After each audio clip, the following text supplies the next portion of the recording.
السلام عليكم خوتي خواتاتي، مرحبا بكم معايا في هذا الفيديو الجديد اللي غادي نشارك معكم فيه النهار ديالي كيفاش كيدوز في الخدمه مع هاد الكروسه ديال الزعزع البلدي. ايوا كيف ما كتشوفوا حنايا خرجنا هنا وقفنا في البلايصه ديالنا، وهنايا تنمسحوا الفيترينا باش يبان داكشي نقي ويبان انيق، وبنادم تيعجبو النقا بزاف.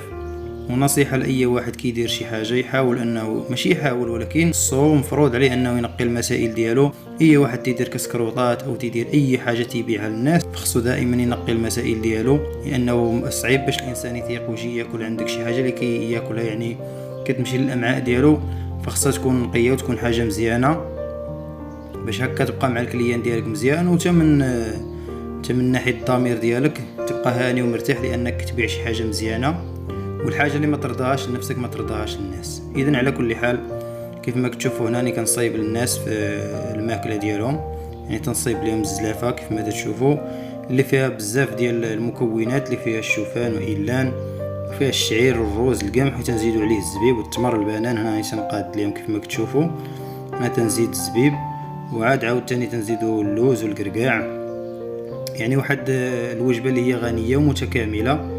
كيف ما كتشوفوا هنايا كنضيف القرقاع، وهنايا تنزيد اللوز. المهم داكشي تيبان زوين وراه زوين وتيعجب الناس الحمد لله. وهذا الشيء اللي كاين اخوتي. المهم الله ييسر للجميع، واي واحد كيدير شي حاجه الله يسهل عليه، ونتمنوا التوفيق للجميع ان شاء الله. اذا هنايا غادي نزيد السيجار ونعطيو للناس ان شاء الله المسائل ديالهم، عاد تنزيدوا عليها عاوتاني من الفوق لي صوص ديال الشكلاط وديال الفريز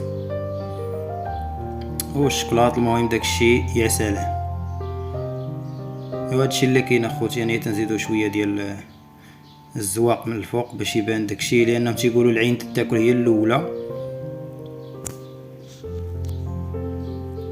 وبالتالي خاص داكشي يكون مزيان ويكون نقي ويكون انيق. وهادشي اللي كاين اخوتي. المهم نتمنى انكم تدعمونا بالاشتراك في القناه وتعملوا لايك للفيديو وتشاركوه مع الاصدقاء ديالكم، واللي محتاج اي سؤال او اللي عنده اي سؤال نجاوبوه ماشي مشكل، يخلي لنا كومونتير يسول نجاوبوه مرحبا. والانستغرام ديالي هي كتبان لكم في الفيديو لتحت. والله يوفق الجميع، كملوا معنا الفيديو اخوتي.